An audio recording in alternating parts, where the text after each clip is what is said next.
This is Craig Wilkie, and you're listening to the Talk Carby to Me podcast. Yeah, the setup is legit. It's the setup started. It's a gaming setup that Sure. I never ended up doing video game streaming. So I had it. So when I naturally started to had the idea to create the podcast, I already had the equipment and I did update the camera. So my camera is super high definition, which actually I like. You still play games on it though, right? Oh yeah, for sure. It's like 50-50 gaming to production now. You ought to do some gaming stuff, gaming streams. I don't have like I would have time, Yeah. but I don't have enough time. Mm-hmm. Mm-hmm. Especially with, I mean, maybe down the road that might be something I get back into. Sure. We gotta get we gotta get you streaming some games, man. I don't even have a console. Yeah, we gotta. Well, There's a story behind that. So when I was about to go to college, I could have took my Xbox 360 with me because I played it all throughout high school. But as soon as I went to college, I said no, because if I take this, I will not go to practice. I will not go to class. I knew I wouldn't.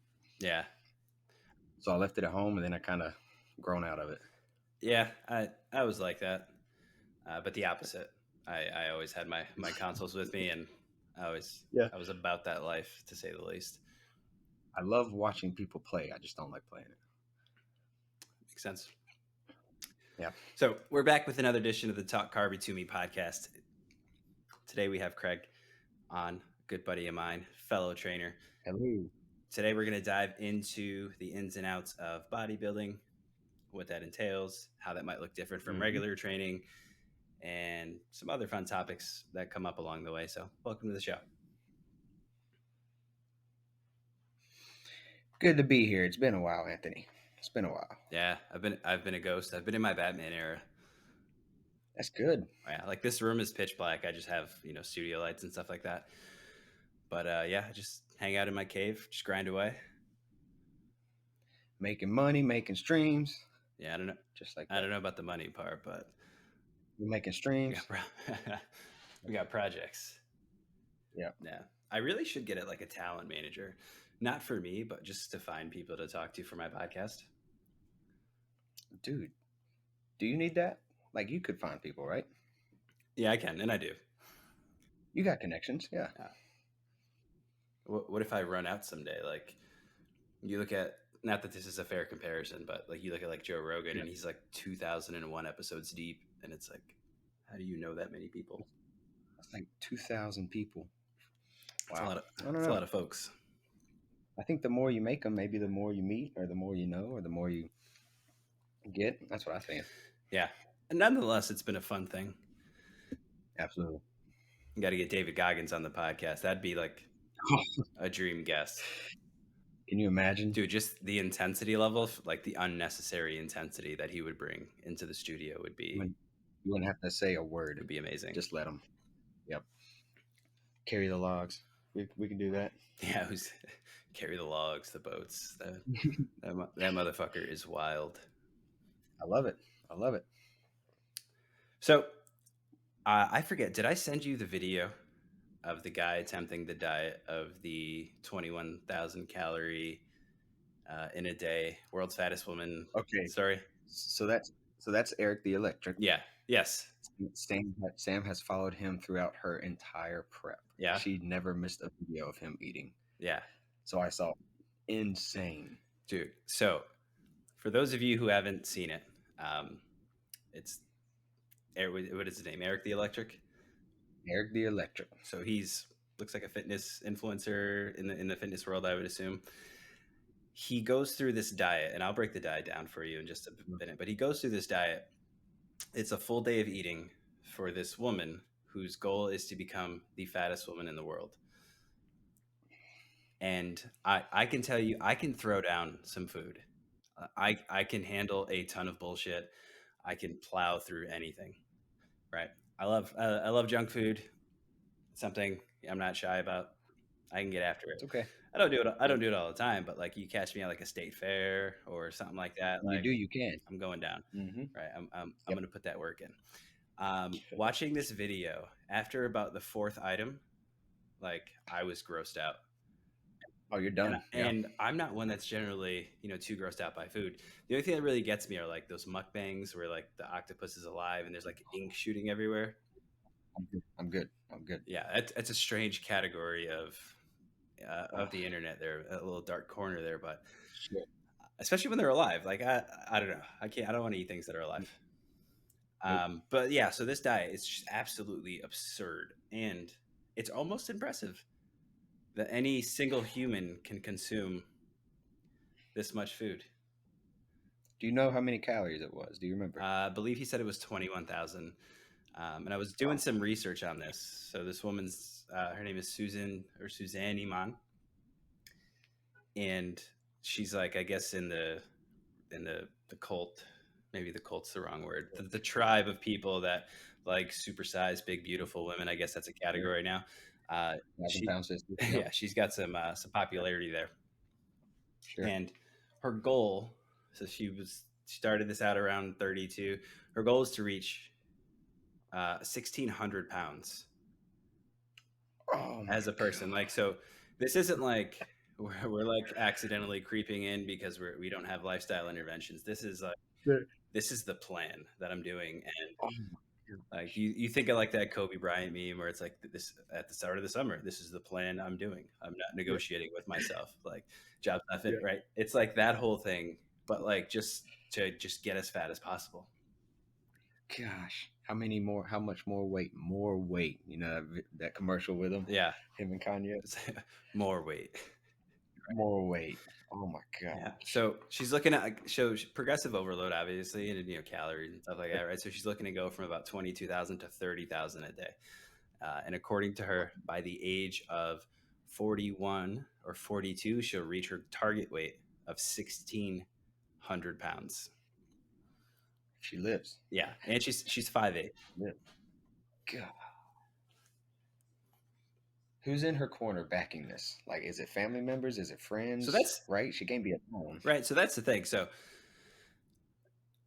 before I go into the desk, I was talking to someone earlier about this because I saw another video, um, Sure. and it was a doctor going through this, I guess, TikTok that was posted, and it's the sense that I got from the video was another 700-pound woman was being interviewed about Hmm.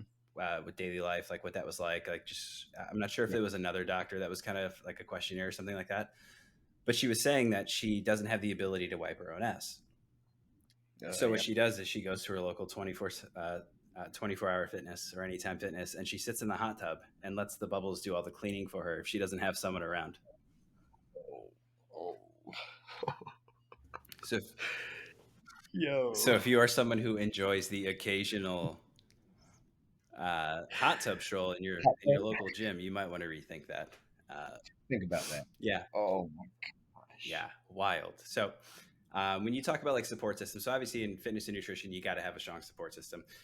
We'll touch Sure. on yours in a little bit because I think yours will actually have relevance to what we're talking about. But looking Mhm. at this specific woman, so at one point she was dating a chef who was into larger women, and Big women. he Yeah. would just cook and was all in on just feeding her constantly. Sure. Eventually, he did scram, but this guy was like. He looked like he was maybe 5'10", 165 pounds soaking wet. So she's like about 5 times his size.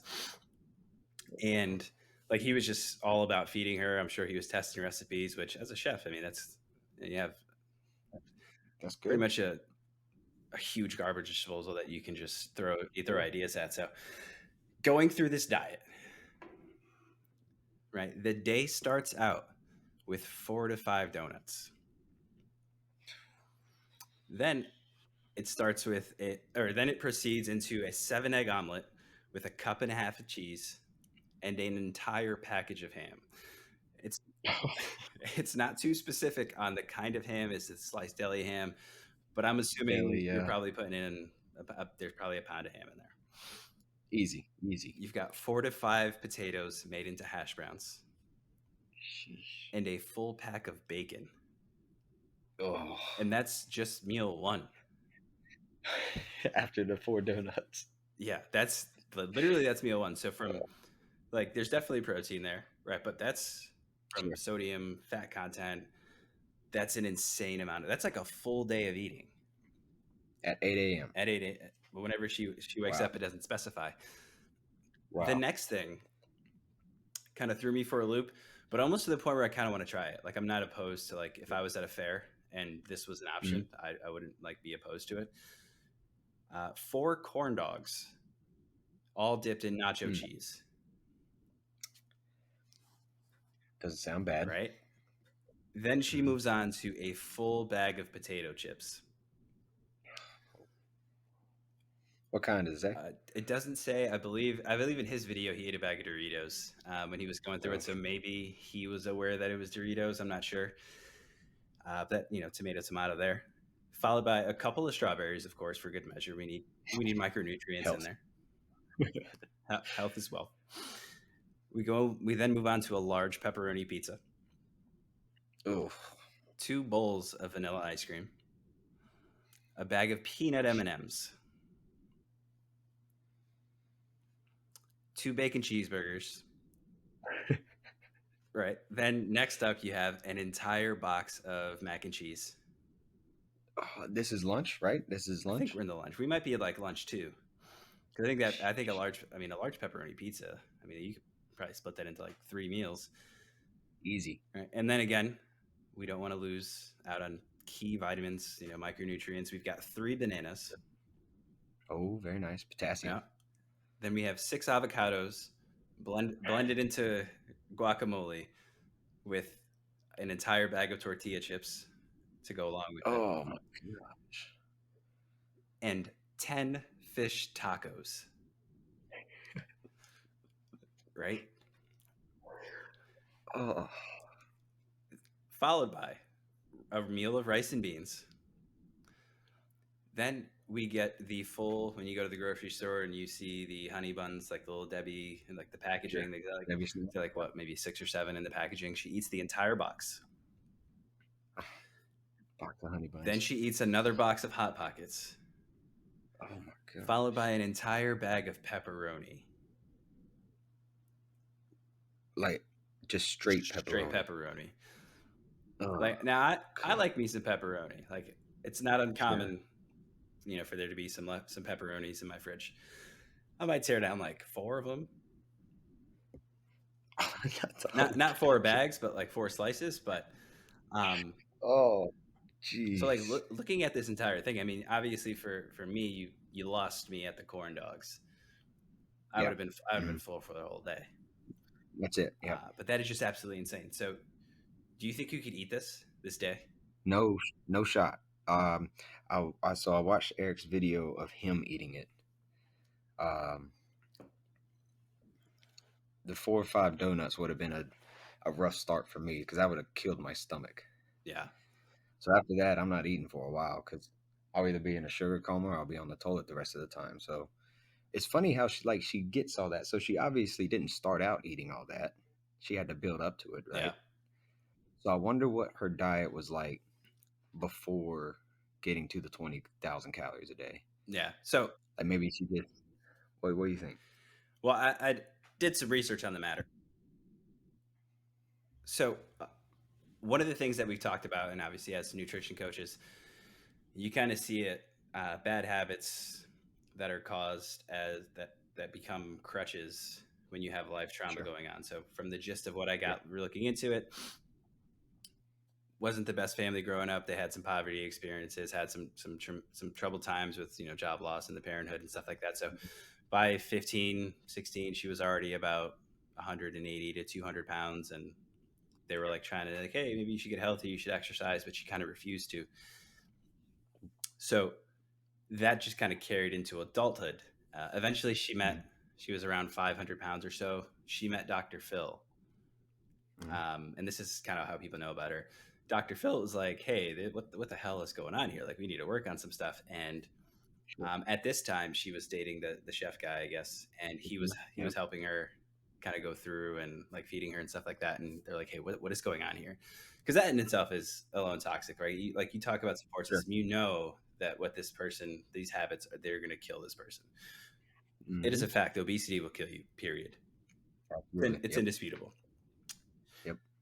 The whole situation, they kind of get her to start eating healthy. And then she's like, no, I'm going to just break away from this. I can't do it. I'm too emotionally attached to eating. Right. So goes completely off the rails and just continues going. And so they had in an interview, she's like, oh, well, men seem to find me sexier the bigger that I get. So it's like that validation of like an awful pattern where Justified. Yeah. Yeah. it's now justified. So Yep. in my opinion, this is just about a classic example of the body positivity movement going a step too far. A little bit. Yes. Right. Especially, so Hmm. she's got two boys. Sounds like from what Yep. I've read, she speaks to people like in her family and stuff like Yep. that, and they're like how no one's had like some kind of intervention or anything like that Hmm. is beyond me. I think that's probably one of the most disrespectful things you can do to a family member or a loved one. Absolutely, you can. Right. Yep. If you see someone, it'd be like if you saw me and I was like strung out on cocaine and I was drunk all the time. Someone would probably be like, "Hey, man, we care about you. Like, what are you doing? Like, maybe How can we help? Yeah. exactly." Yep. And Yep. so it's just absolutely wild. And according to her, she's perfectly healthy. She doesn't go for a walk every day. She Sure. goes for a waddle. Right, that's her words, not mine. Go for a while. And she does stretches and exercises every day because it's important to be able to carry all that weight. Uh, is she not bedridden? Apparently not. But Wow. when she goes to the grocery store, she has a motorized scooter. Also, Sure. she cannot work. So Okay. she's disabled. Sure. Technically, according to I would assume government standards. Legally, she is disabled, I guess. Yeah. So Wow. so absolutely wild story that we came across, right? So the thing that gets me about that, if you've listened to my podcast, you know that I don't have a huge trust in the government whatsoever. Yep. It's a clown show. It's a big circus, especially when you look in It is. terms of like the nutritional aspects of how the government interferes with health and wellness and things like that. Mm-hmm. And to pair what I was talking earlier when I was talking to someone about the same situation, you are telling me that someone who pretty much, I mean, this is like a delayed suicide, honestly. That's the Sure. reality of it. Is now disabled, gets disability, cannot work and contribute to society, and everyone else who tries their best to contribute to society through all their ups and downs. Everyone's got shit going on. We're Sure. footing the bill for Yep. this, and Yep. furthermore, you have her people around her, right? Obviously, if you're Mm-hmm. 760 pounds, you're not going to be able to wipe your own ass. You're not going to be able to bathe correctly. Other people True. now have a part-time job and taking care of you. You depend on them. Yes. Certainly, there are home healthcare organizations, but you're kind of dragging everyone down with you in like honestly the most selfish way because you can't deal with your Yep. own shit, and no one's really had the enough care for you to be like, hey, like this has to stop. This is dangerous. Yep. Think of this situation. Mm. We have people like this in daily life, and let's say there was a fire in her apartment building, right? Sure. We're going to ask a healthy and able firefighter. I know that it's his job for the safety of everyone that's involved. But we're going to have him go risk his life trying to get this woman out of a burning building because she can't walk herself. Him and all the other firemen. Yes. Yeah, exactly. Like it's going to take a squad. Yep. And it's very different than as if like someone fell down and they're injured. Okay. Sure. Like Sure. that's the nature of, that's the nature of that job. That's one of the responsibilities you take on. But to just have such loss of self-control and you're risking other people's lives, and now the masses are now suffering for that. And not that the masses are suffering, but how many firefighters or EMTs or paramedics do you think either got injured or Sure. like this situation has happened? Obviously, that doesn't always make the news. Like they're not going to be like, oh, this. This guy like fell on It's this, not going to be yeah, he pretty. No. fell on the stairs and got injured carrying this big woman out of a fire and stuff like that. But like it's just a Yep. wild kind of vein. And it's like, yeah, I'm beautiful and men think I'm attractive, and it's like you don't deserve to be treated like a piece of shit. But someone at some point has got to be like, hey, like Wake up. wake up, take care of yourself because you're Sure. putting other people at risk. And it's wild to look at it from that angle. So when she was on Dr. Phil, and Dr. Phil was like, "Hey, let's get this girl some help," and she kind of refused, right? But she saw how big she was. Did she think, "Oh, I'm gonna just take this and run with it. Let's see how big I can really get"? Is that? Do you think that's what she did? My overall sense is that she looked at, like, she gave it a good old college try, and then it was like, Yeah, fuck it, like that's not gonna work. Yeah. I'm just gonna do what I've always done, and then I'm just gonna switch Wow. the narrative around it and be like, hey, this is exactly what I want to do, and it's Ugh. absolutely insane. It's so toxic too, right? I mean, is she single right now? Do you know? Yep, she's looking for love and she's hopeful. Ah, So if you know anyone that's into a little extra honey, we got just the gal. oh, I don't know if I know anybody. So how have things been going in the gym? I know you recently did a bodybuilding show, and it's my understanding you're kind of going into another one. So, like, how's that been going? So last show was October of last year, so it's coming up on a year since since I did it. Ever since then, I didn't really want to compete this year just because that took a toll on me. It affected my work. It affected like a lot of things, right? So I just wanted to settle down a little more before I go into it. I'm still, still lifting, still disciplined, still consistent, right? Nothing changed. It's just I don't have to go through that prep again. So I actually just started with a coach, I would say, at the beginning of May. So up until May, I was self coached. I just researched and trial and error. So up until May, I was doing that. And then I was like, look, it was really hard to be self coached, super, super hard. So I said, well, I'll just pay someone to do it. So I got somebody. His name is Pat, former IFBB pro. He's been there, done that. So now what we're doing is we're just building, and then we're going to think about competing early next year, April, Mayish, and that's the goal right now. So, so for your last show? How'd you do? So I competed in 3 different classes. I got third in my open class. I won a novice class, and I came in second in a true novice class. So it's a lot, but I would say I came. The open class is what you really want to be good at. So third, basically. So what's the difference with all the classes? Okay, so the open is basically uh it's hard to explain. So if you if you win your open class, you get to qualify for nationals. Okay, so true novice is your first show ever. So they have this league. It's called the NPC, and if it is your first NPC show ever, you're a true novice. Okay, so that's true novice. After your first show, you cannot compete in true novice ever again. Then you go to novice. So novice means you've never won an open class. So you can compete in novice until you win your open class. And open is what qualifies you for bigger shows. Does that make sense? That makes sense, yeah. Yeah. So when you look at going into that, like, what made you want to compete? Oof.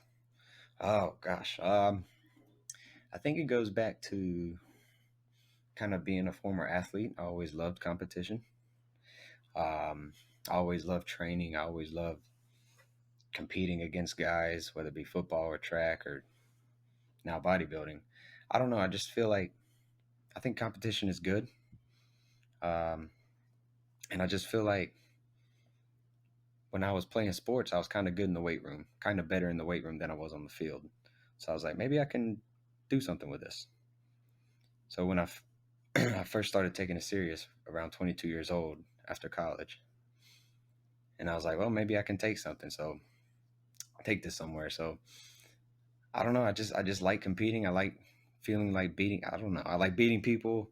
I like I like comparing myself to people.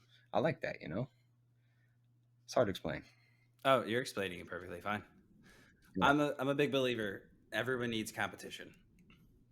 I love it. So when people are young, you sign up in for your little league. You got Sure. 5A Yep. football, Pee Wee, stuff like that.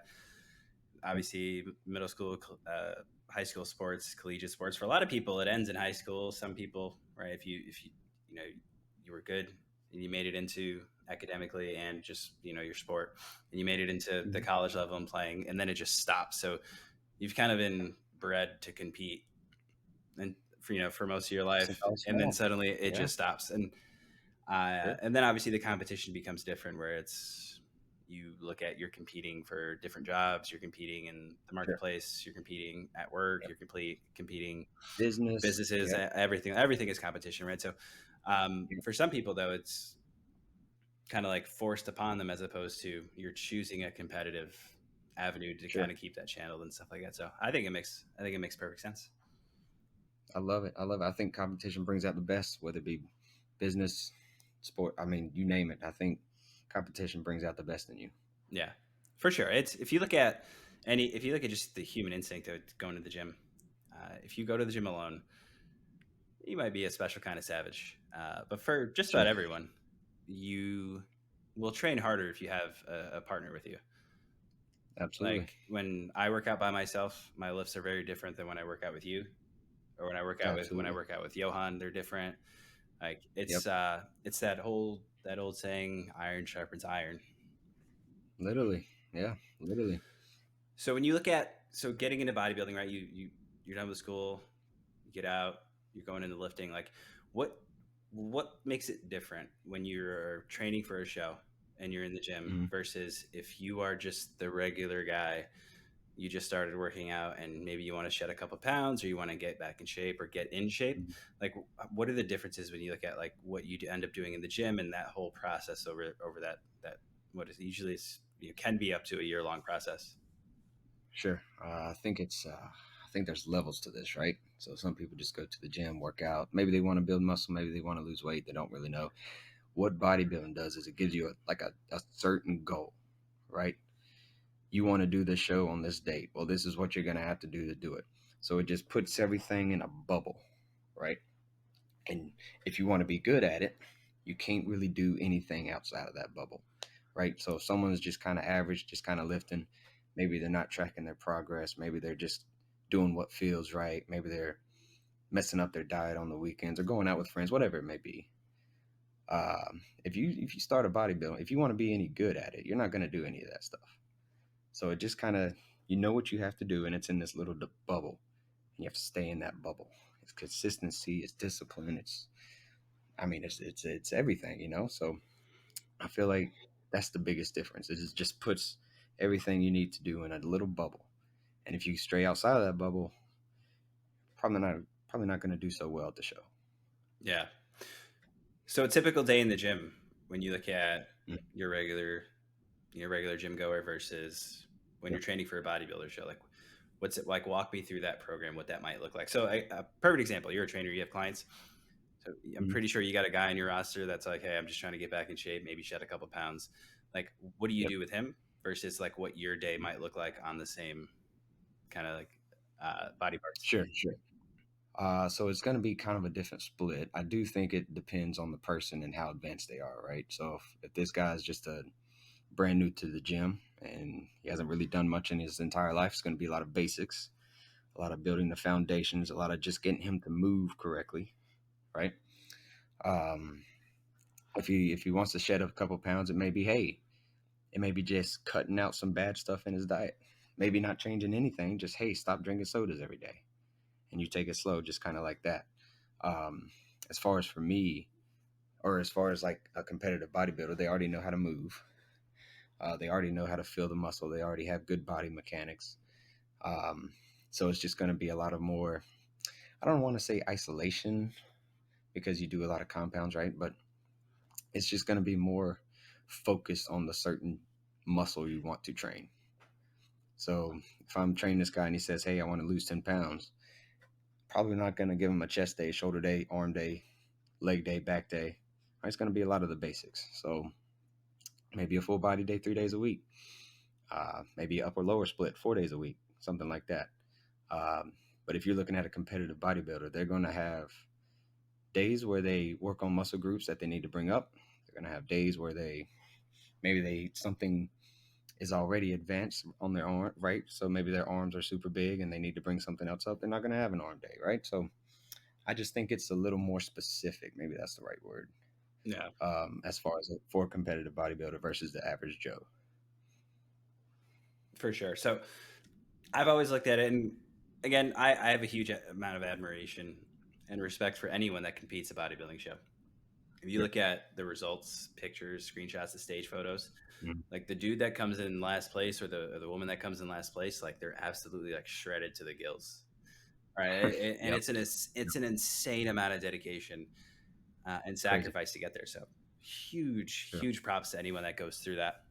I honestly, I can do a lot of dumb shit. I can do a lot of crazy shit. I can do a lot of hard Mhm. shit.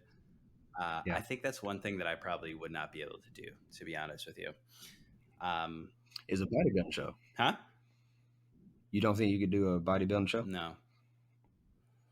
What would you fail at, or what would you not be able to do? Honestly, dude, I just I enjoy carbohydrates, man. Like Oh, sure, like sure, I'm sure. down to smash a pizza. And for Got you. so for me, so I'll give you a perfect example. Sure. I did the 4x48 David Goggins challenge Yep. 2 years ago. Right. So for those of you Yep. that don't know, David Goggins, he made this challenge for charity. You run 4 miles every 4 hours for 48 hours. Right. So if you do that math out over that course of, that weekend, you sleep at most about an hour and 15 minutes in between runs. Sure. That was a crazy thing. That was a dark place, like to get through that. Hmm. But I did it pretty Hmm. well. So the reward for me on the outside was I'm capable. There was performance there. Sure. Honestly, like I was exhausted after the first night, like after the third leg, Yep. and there were 12 legs, and Sure. my pacing stayed the same. I think there was one of them. I mean, there were a couple of runs where I'm running at like 2 in the morning, like down the street. It's Hmm. dark. Uh, my abs are killing me from all the jostling Yeah. around, and like Yep. I'm just like all fucked up. Almost Yep. there was one of them almost like I almost had like tears in my eyes because Oh, my rib cage was just so sore. So every sure. single Sure. step was just torturing me. But I got through that, and there Yep. was like that was a bigger prize for me. Like, hey, you can do this like insanely hard thing, almost Sure. like a test of will. Who can do that? Not a lot. Yeah, I think people would be surprised about it, but I think the one difference, like if you take the average person and you try to do it running, you're probably going to break down unless you're already good at running. Absolutely. So Yep. if you even if you did it on a bike, it's Sure. still hard, right? Yep. But like that reward was a little bit more satisfying for me than it would be for me to go through a show, stand on stage, get a good flex in, and like it just that doesn't resonate with me the same way. It's like, Sure. hey, I did this thing, and everyone's like, wow, you are stupid. Like Insane. why would Yeah. you ever do? You're insane. Why would you ever do that? Like that stuff seems more rewarding, Sure. and it just doesn't click with me. Yeah. Yeah. Yeah. But not that you don't have the discipline, right? That's just not something you want to do, If I needed to, right? if I Sure. really needed to lock in, like if the fate of the world rested on me doing a bodybuilding show and competing, I could do it. You could absolutely do it. Right? If Yep. the stakes were so high, like aliens are coming, I'm the only one that can stop them by going to a bodybuilding Doing show. this show, I, dude. The we could pizza's do it. the pizza's going to be there afterwards. It's always going to be Oh, there. I know. Yeah. So when you look at the difference with Gen Pop and bodybuilders, Yep. and correct me if I'm wrong, how I kind of look at it is cars, Hmm. Yep. right? So you go get your regular mid-sized sedan. Maybe you got I don't know what's a mid-sized sedan these days. A Honda Like Civic, dude. a Honda Civic. Honda Civic. You got your Honda Civic. It's stock. Got it right off the dealership. If you take Yep. that to the track and drive it like it's a Ferrari that's tuned for Hmm. a racetrack, you're probably gonna blow it up after Yep. like It's going a to be lap or great. two, right? It's just not. Yep. It's just not designed to go that route. When you look at like Hmm. athletes, so bodybuilders, and you look at that sport, and obviously the same goes for athletes of the professional sports leagues.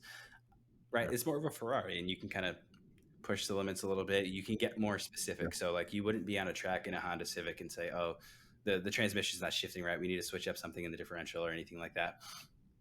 On a race car, right? You would be able to get really fine tuned, really granular with the moving Sure. parts. Um, Sure. and that's kind of how I've always viewed that. Mhm. Uh, I like that. Yeah. So if you're in a Civic, it's not the transmission. I promise you, yeah, it's not the transmission. yeah. It's like stay in your lane. You put Yep. your left turn signal on. You don't go through yellow lights. You just make sure. You get 30 miles per gallon. You're all right. Yeah, with a race car, you're blowing everything out. Obviously, You're pushing it to the limit, right? yeah. Oh, for sure. Yeah. So there's obviously different phases of it too. So when you started Mhm. at the beginning of your prep, did Mhm. you was there a build or where were you lean wise? Like what changed over the course of your entire from start to finish, from day one to show day? Sure. So for this last prep, I was not lean. So um, it had been about 2 years since I'd done my another show. So I was 2 years off of that show, and I was at my highest. I was 217 pounds, and I'm 5'6" and a quarter. So um, I was not it was not the best starting point. I was a little fatter than I probably should have been. Um, which made the prep really hard. But at the end, so at my end weight, I was about 170, right? 169, 170. Um, so start was 217, end was 170. Um, and really at the start, I was in a bad position. I wasn't doing any cardio. Um, I was drinking 2 Gatorades a day. I mean, I was eating pretty much whatever I wanted. Um, I was lifting. I was consistent with my lifting. And really, what changed when prep started was I increased my output. So maybe I decreased my input just a little bit calorie wise, but I increased my output by a lot. So I started doing more cardio and I started tracking my steps. So that's kind of how I got started for the prep. Was just increase my output. So you're telling me Yep. that that's a huge weight drop. What was the time frame over that? 15 weeks. 15 weeks. Yep. And it sounds like one of the key strategies was taking more steps, Correct. which, At the start, yeah. yes. So for all you people listening, if Yep. you're like, oh, I want to lose a couple pounds and stuff like that, if you just go for a walk, you heard it here first. Increase your output. Yep. It just go take more steps. Get Yep. work, start at 10,000, go up to 11,000, 12,000, so on and Yep. so forth. But awesome. So like that's a tremendous weight drop over the course of just a hair under 4 months. Yes. So to be transparent, I should have took more time. So I should have started at a probably 18 to 19 weeks out rather than 15. Yeah. So you hear it a lot. People talking about like, hey, what happens when you get super lean versus when other times when you're not very lean. Mhm. This is also why you have the off-season bodybuilder kind of look to them, and then you have the Sure. in-season bodybuilder. So what Sure. happens to your body over that time frame, like with that restriction and that weight loss? Oh, so it gets extremely stressed. That is a lot of stress to put your body under. So you really have to be conscious. I would say really of A, your gut health, and B, your joint health, because that's a lot of stress to be putting on your body. So you're going to be inflamed. You're going to have fatigue all over your body. It's going to be rough. Um, so from there, just the changes. I mean, when I first started, I was sleeping so much better because when I first started, I was 217. My sleep was fine. When I first started increasing my output a little bit, I was sleeping so much better. Fast forward 13, 14 weeks, and I couldn't barely sleep 5 hours a night because I was so hungry. Oh So wow. it's a lot of stress on your body. Um, and then couple that with the not sleeping, right? That's not good. You got to take care of that. So uh, really, the recovery portion is probably the one that I would hone in the most between the start and the finish. Uh, I mean, you just got to be mindful. You know, you're depriving your body of nutrients, of calories, so your recovery is not going to be the same. If you're waking up during the night and not being able to sleep, your recovery is not going to be the same. So I think that's overlooked, but I think that's the biggest thing. I mean, your recovery just goes down the drain as soon as you get close to the show. Yeah. You said a very important thing at the beginning, Yeah. right? For a lot of people struggle with sleep. Hmm. So you notice when you increase your output, you slept better, Oh man, it was so much better. right? So this is a great segue here, Hmm. or maybe a great pause, maybe a little interjection, whatever the Sure. grammatical phrase is here, right? A lot of people struggle with sleep.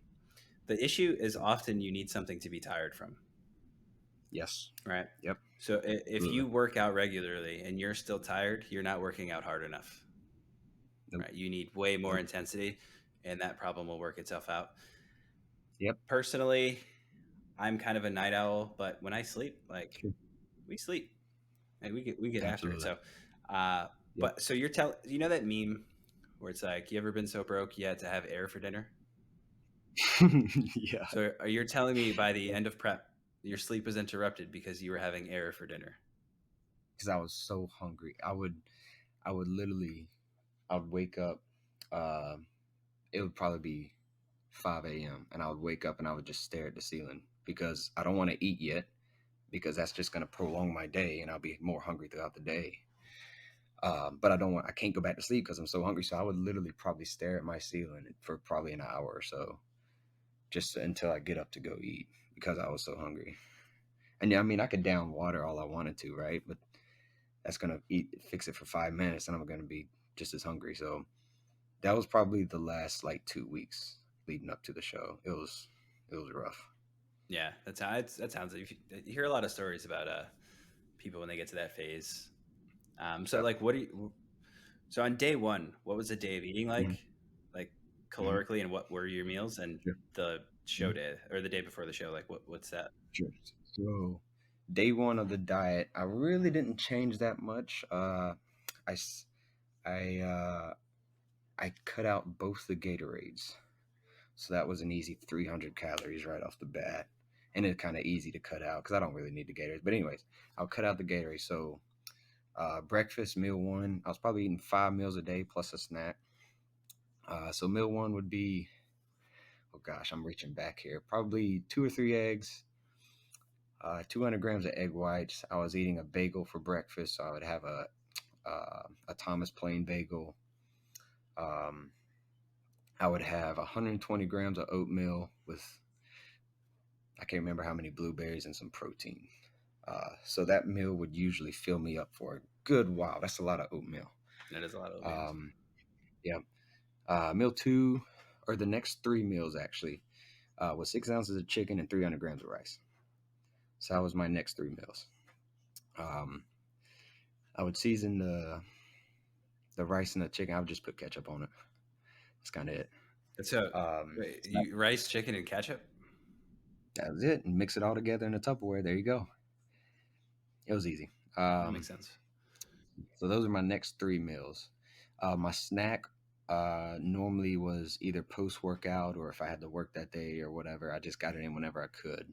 Was a protein shake and another 120 grams of oatmeal, another bowl of oatmeal.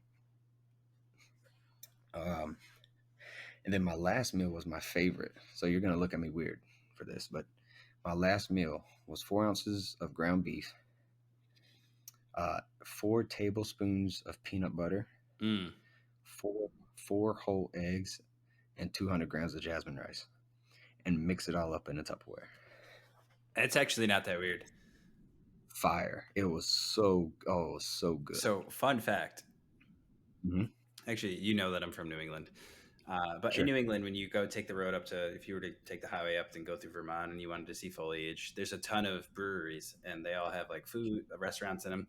There was one of them that there was a bacon cheeseburger with peanut butter. Oh The yes. combination of peanut butter and meat and red Yes. meat is, it doesn't sound like it should work, but it just Good. fucking delicious. It is good. It is good. I'm glad you knew about that because that is really good. Mm-hmm. Um, so yeah, so that would be it. Um, I want to say. Don't quote me on this, but it was somewhere around 39 to 4100 calories. Yeah. That was kind of like day one. Um, down to I would say the lowest my calories got was about 1300, Jesus Christ. and that was so when my calories were my lowest, I was probably doing 45 minutes of cardio that day, fasted if possible. So my meal one would have been one egg, 100 grams of egg whites, and probably about 40 grams of cream of rice with some protein in there. So I cut out the blueberries in that meal. My next three meals would have been 5 ounces of chicken, about 30 grams of jasmine rice, and I don't know how many vegetables, but it was a lot of asparagus. Mm. Probably probably 4 ounces of asparagus. Yep. And those are my next three meals. And then depending on the day, because I carb cycled a little bit, but depending on the day, my last meal would just been 3 whole eggs and some avocado, or it would have been an egg, egg whites, and probably another 30 grams of oats or something like that. Something great, something crazy. So it was around 1300 calories. Is the lowest they got. Yeah. So so over the course of 15 weeks, that's almost a 75% reduction.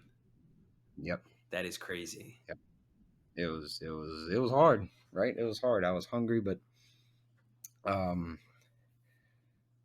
it was just there's probably a few things I would have done differently, right? Just because I was self-coach, it was kind of trial and error. If I were to do it again, I probably wouldn't get my calories that low if I could help it, right? But yeah, that's what I went through. So we talked about support system.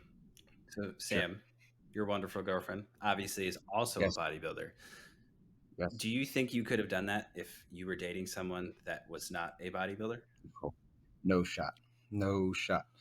No shot. Before, so the other two shows I did before that one, I was single. And I was like super single. I wasn't talking to any females at all. So would so having someone in your corner, right? That is. Mhm. Did you? Was your shows at the same time? We did the same show. So Yep. doing the same show, so that's even better, right? So you have someone. It was even better It's like doing it with. the Bonnie and Clyde Yep. approach.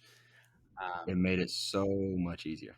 Yeah, like that's something that a lot of people, and I think you guys are more on like the top 1% kind of examples. But when you look at fitness in general and the whole landscape, right? What your partner's behaviors also are going to influence your behaviors, Mhm. whether they are Sure. reinforcing the good behaviors or whether they're kind of Yep. pulling you away. Sure. And I think what a lot of things what people don't often understand is like if you're making a change to get healthy, get fit, but then you come home and at home you got the wife and kids and they might not necessarily be as active or they're not bought into, hey, let's make some healthy changes. I mean, that becomes incredibly difficult. Difficult. Yep. Absolutely. Absolutely. Her doing it with me, and not just doing it with me, just understanding like what has to be done to do this was such a load off my shoulders. It was so nice. It was, uh, I believe it kept my cortisol down. I do believe that. Yeah. Yeah. And vice versa. So, right, she was doing it too, and that was her first prep ever. So she didn't really know what to do or what to think or how to feel about anything, right? So I think me being there with her, hopefully, I would like to say, helped her prep out too. That's awesome. Yep. So she has another one coming up, right? So not anymore. So she did two this year. Yeah. So she did the Palmetto Classic in South Carolina. She won her open class, which qualified her for junior nationals. Nice. That she did in Chattanooga, Tennessee. And she did really well at that one. So she did two shows. They were about 4 weeks in between shows. And now she's going to take a very long, like we talked about, off season. So she's going to take probably the next year off. Not a bad plan. No. which is good because she's a little mean when she's hungry. Yeah, I believe it. I Yeah, believe it. So going back to the changes over those 15 weeks, sure. there's definitely a cost to getting that lean, eating Yep. that much food. I think we hit on some of them. As far as like performance wise, as far as like Mhm. lifts, strengths, numbers, like how much did that change over the 4 week period or the 15 weeks? Yeah, sure. So in reality, you don't want it to change that much, right? Because what got you the muscle will keep you the muscle, right? Obviously, being 40, 50 pounds lighter, you're not going to be able to move the weight you did when you were 40 or 50 pounds heavier. But you don't want to stop strength training, right? So I never stopped strength training. I was still doing sets of 6. I was still doing a top set of 5 sometimes. Now, granted, those weights weren't what they were 40 pounds ago, but I was still lifting heavy as I could. Still lifting safely up until about 2 weeks out. Once I was about 2 weeks out, just because the risk of injury shoots skies through the roof when you're going that heavy, I kind of cut the weight. I don't want to say in half, but I did cut it back some, just to try to stay healthy. As far as the programming went, it didn't really change. So I would still work up to a heavy top set. Um, like I said, 5 or 6 reps on most exercises. Um, and then I would, lighten the load a little bit, maybe do 8 to 10, and then on to the next one. I did that for probably 14 weeks, 14 weeks. Yeah. So the training really didn't change. Um, the weights obviously came down a little bit because I was keeping track of everything, but you try not to let that happen, but it is going to. Oh yeah, for sure. I remember me. I mean, you used to see me work out, Mhm. and that was back when I was running, 30 miles a week. A week. Yep. Boy, I was cooked. Like I didn't see it then, and I was like, oh, I'm Sure. hard as shit. I'm just blasting this shit I'm out, and good. then Yeah, I'm I'll go good. for a Yeah. fucking run. And granted, I like to train hard. I like to be on the cusp of meeting the wizard at any different Sure. time. Absolutely. If I got to Absolutely. crawl around, I can crawl. If I'm gonna die, if I'm gonna die, like so be it. I'll die that way. I'm all for it. Yeah. Sure. Um, Sure. but obviously, I hurt my foot, and then I hurt my foot again, and then I hurt Yep. my foot a third time. So I didn't run much in the last Sure. year. So I went on my bulk over the winter. Yep. Admittedly, I did kind of lose control of my bulk. Sure. Um, It happens. yeah, because I had been like I mean by saying I lost control, probably 70% of my diet was still fine, For sure. normal for me. But the other 30%, I mean, was just sometimes Out- it was just out the window. But Nice. so I gained probably about 35 pounds over the course of Good. maybe 4 months, 4 or 5 months, something like Yep. that. Every single lift just like exploded through the roof. Yeah. Skyrocketed. Yes. So I'm looking Yes. at it and I'm like, well, the program that I'm running for my bulk is significantly harder than anything that I've ever done in the gym. Sure. Even though in the gym I was like dying, not resting, supersetting like compounds and Right. like crazy shit, and running on Yep. top of it, and just a different style of training, different stimulus, and I was so overloaded with calories. Yep. Like everything just exploded for me, and it was amazing. So it really put in perspective the cost of what the effect calories have in your body. Because when my calories were lower, because obviously when you run, you burn a ton of calories, Hmm. my output wasn't as good strength wise. Sure. Yep. Then you look at a ton of calories in, like you saw the video, like I have my new PR for bench is 275. And Yeah. even that's starting to feel a little bit like, okay, within the next couple of months, I could probably hit 315 for one, Sure. Yep. which I'm probably going to go for. Do it. Strangely, since we're on this topic Hmm. of calories and stuff, I started Yep. on August 1st, I started the carnivore diet. Okay. Tell me about it. So I will have, I did an episode with my friend Jess Randall. She is a Mhm. huge carnivore advocate. We did an episode Yep. talking about it, but I've always been interested in it. So I started it on the 1st, and it Sure. has been interesting, to say the least. Almost a week. Yeah. Yeah. Actually, today is a week. Okay. Yeah. Today is day 7, and I didn't change anything workout wise. So basically, Sure. I just Sure. went from eating normal balanced meals Hmm. to eating Yep. nothing but meat. no vegetables, no Wow. fruits, no carbs. I think I've had yesterday. I did make a yesterday. I made a concession because I went out to eat with two very special friends, and I Sure. did have some pizza. But aside from Mm. that, I think I've had maybe 40 carbs in the last 7 days. 40 grams of carbs in the last 7 days, Wow. and this is Wow. just overnight. Like the day before I went on this, I had like Sure. I probably ate like 400 grams of carbs, and I was expecting to be hungry, to have cravings, dude. Yeah. Like it's a. Feel I'm great? so confused. I don't. I'm not sure that I feel great. To be honest with Okay. you, I don't feel Mm. bad. Like Okay. an example. Last night dinner was a 2 pound ribeye. That's it.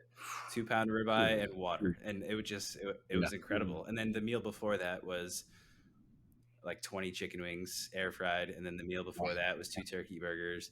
The meal before that was a protein shake with butter, and then Oof. breakfast was 6 eggs and like 4 strips of bacon. Sure. And what I was expecting was to like feel like I'm dying. Like Yeah. I don't have hunger at all. Sure. Is it so you're eating, are you basically in ketosis? I would assume it's. I mean, what the Yeah. carnivore diet is, it's a diet. It's an extreme version of the keto diet, but Sure. people who have some autoimmune issues can drastically benefit from it because you're just eliminating a lot of your inflammatory foods. Sure. So Yeah. I was curious to because I am back into running. Granted, I'm not running, Hmm. 7 miles every day. I'm just keeping it to three Right. because honestly, I don't know the distance for me right now. I'm just not into it. Yeah.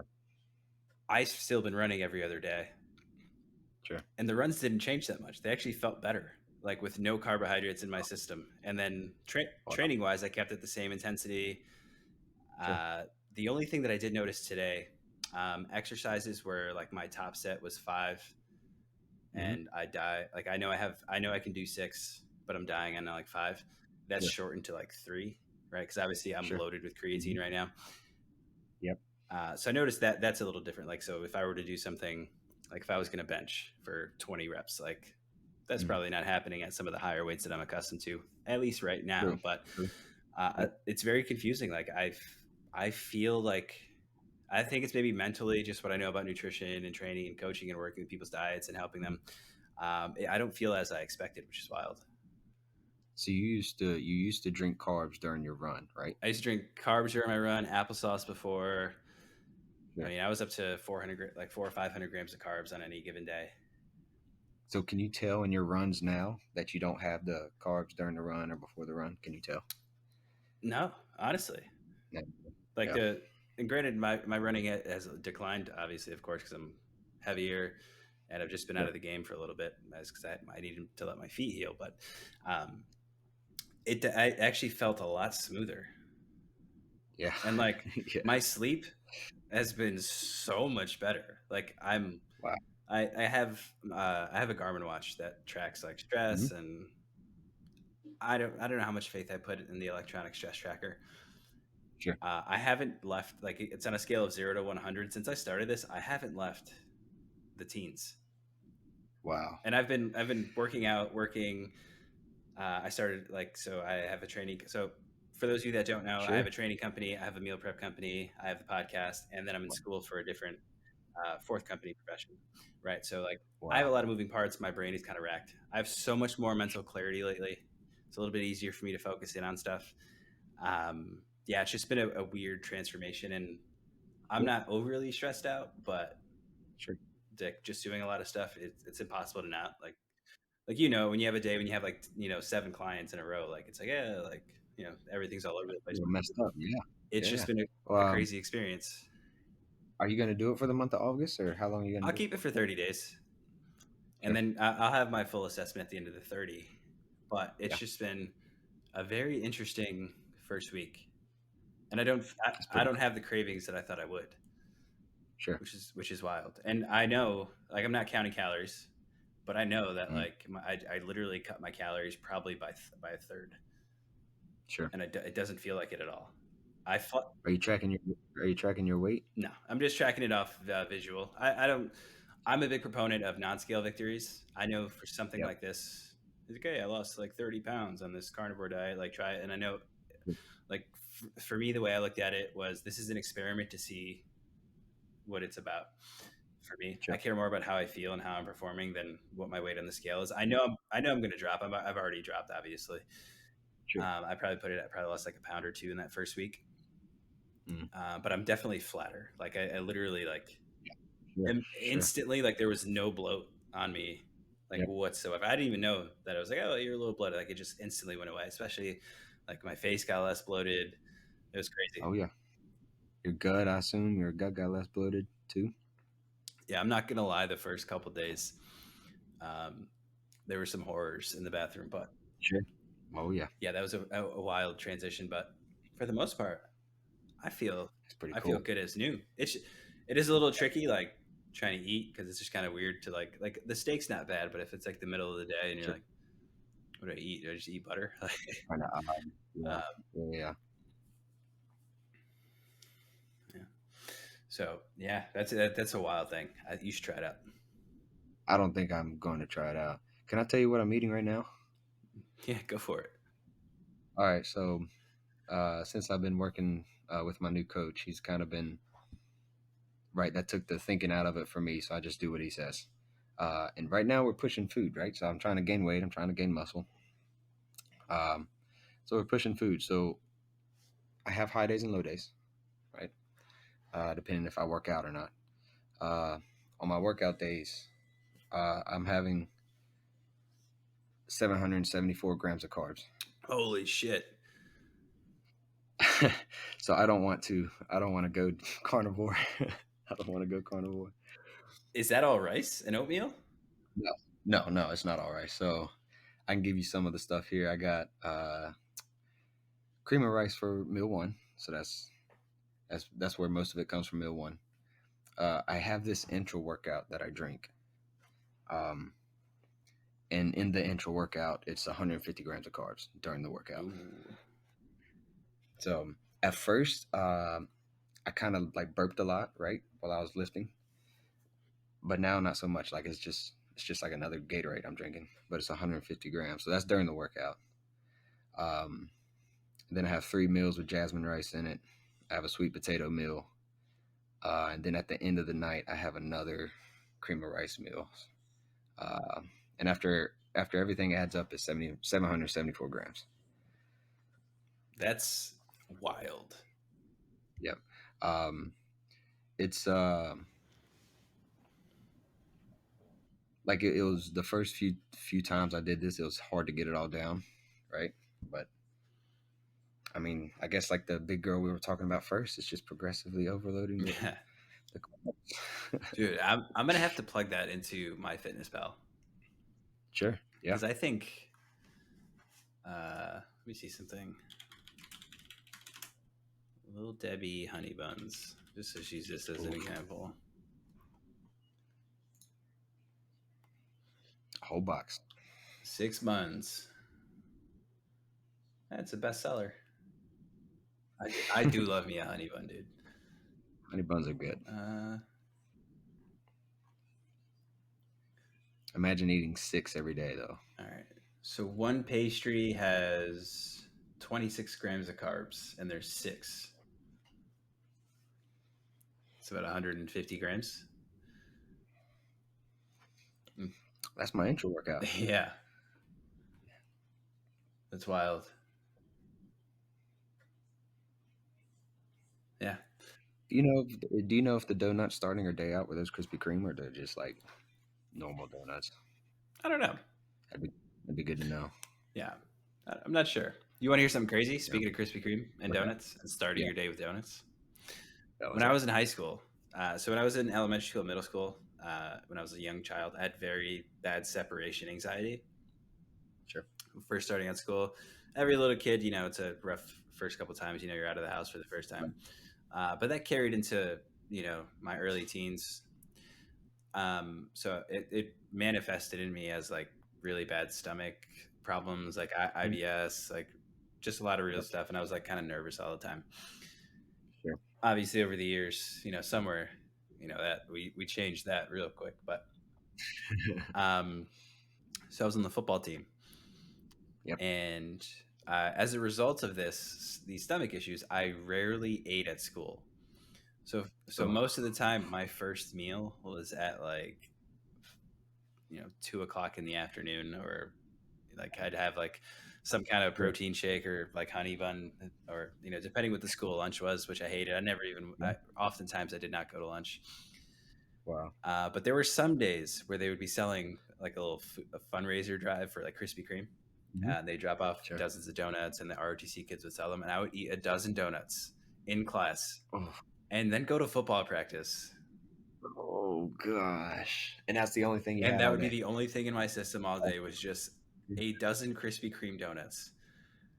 And Jeez. I would get through practice like nothing.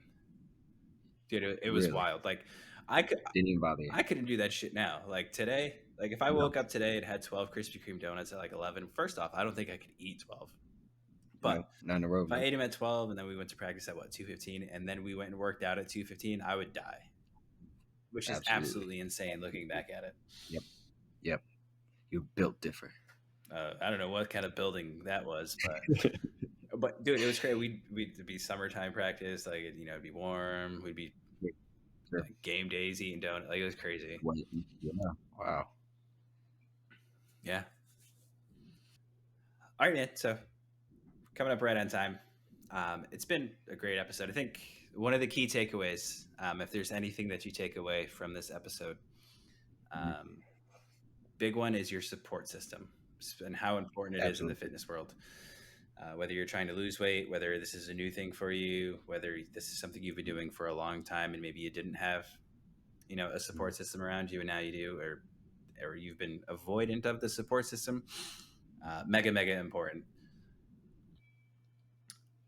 Also, for there's a lot of people out there. I think one of the other things that we highlighted really well. There's a lot of calorie. There's a big difference, or a big difference in your body and your day to day existence, based on how many calories you kind of have going in and out. So, I think Yeah. you touched on Sure. it.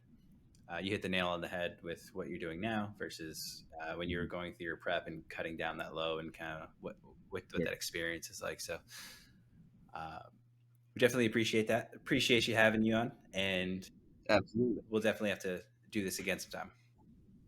Absolutely. We can do that. We can start with another Eric the Electric video, whatever he's eating that Yeah, day. we got to find some crazy We can go over it.